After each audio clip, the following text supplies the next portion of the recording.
అందరికీ నమస్తే, welcome to our channel. YS కుటుంబానికి పులివెందుల కంచుకోట లాంటిది అని అందరూ చెప్పుకుంటూ ఉంటారు. కానీ ఈరోజు ఆ కంచుకోటను ముక్కలు ముక్కలుగా బదులుకొట్టింది టీడీపీ. ఎట్టకేళ్లకు ప్రజలంతా కూడా 30 సంవత్సరాల తర్వాత స్వేచ్ఛగా ఓట్లు వేసే అవకాశం వచ్చింది.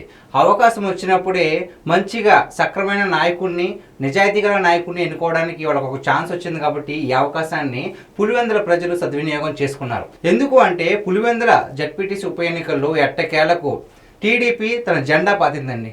అందరూ చెప్పుకుంటూ ఉంటారు కదా, పులివెందుల బిడ్డ జగన్మోహన్ రెడ్డి అని చెప్పేసి. అటువంటి పులివెందులలో కూడా జగన్మోహన్ రెడ్డి గారికి డిపాజిట్లు కూడా రాలేదు.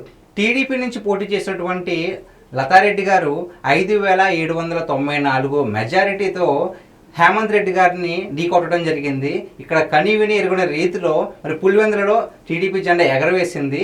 అందరూ చెప్పుకున్నట్టుగానే మొత్తానికి అన్నీ కూడా కళ్ళలు, అన్ని అబద్ధాలు, ఇదే వాస్తవం.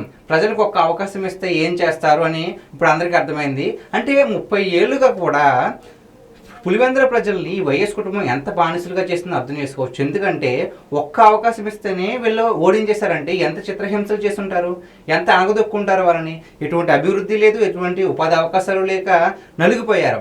మొత్తానికి ఒక అవకాశం వచ్చింది, వారు సద్వినియోగం చేసుకున్నారు. ఇప్పుడు చాలా హ్యాపీగా ఫీల్ అవుతున్నారు. కానీ ఈ ఫలితాలతో వైఎస్ఆర్సీపీ పార్టీలో పెద్ద గుండెరాయని చెప్పొచ్చు వాళ్ళ గుండెల్లో.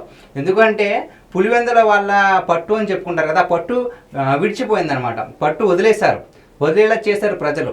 అందుకు ఇప్పుడు వాళ్ళ మొహాలన్నీ ఎక్కడ పెట్టుకుంటారో అర్థం కాల. అంటే ఈ జడ్పీటీసీ ఎన్నికల కోసం ఎంతమంది మంత్రులు వచ్చి ప్రచారాలు చేశారు. ఆఖరికి ఉప ఎన్నికలు పెట్టాలని చెప్పేశారు. ఉప ఎన్నికలు పెట్టినా సరే ఫలితం లేకుండా పోయింది. ఎన్నికలేమో రిగ్గింగ్ చేశారు టీడీపీ వాళ్ళని చెప్పేసి ఎన్ని దుష్ప్రచారాలు చేశారు, ఎన్ని ఆరోపణలు చేశారు. జగన్మోహన్ రెడ్డి గారు ఎంత పెద్ద పెద్ద ట్వీట్ కూడా పెట్టారు. అయినా సరే ఉపయోగం లేకుండా పోయింది. నాకు అనిపిస్తుంది ఏంటంటే జగన్మోహన్ రెడ్డి గారికి నిజంగానే ఓడిపోతామని తెలిసే ఏదో ఒక గ్రౌండ్ ప్రిపేర్ చేసుకోవాలి కదా రేపు కారణం చెప్పుకోవడానికి అని చెప్పేసి ఇలాంటి తప్పుడు ఆరోపణలన్నీ చేశారని నాకు అనిపిస్తుంది. మొత్తానికి లతారెడ్డి గారు అయితే సాధించారండి. టీడీపీ జెండాను అయితే అక్కడ పాతీలా చేశారు. 5,794 ఓట్ల మెజారిటీ సాధించుకున్నారు.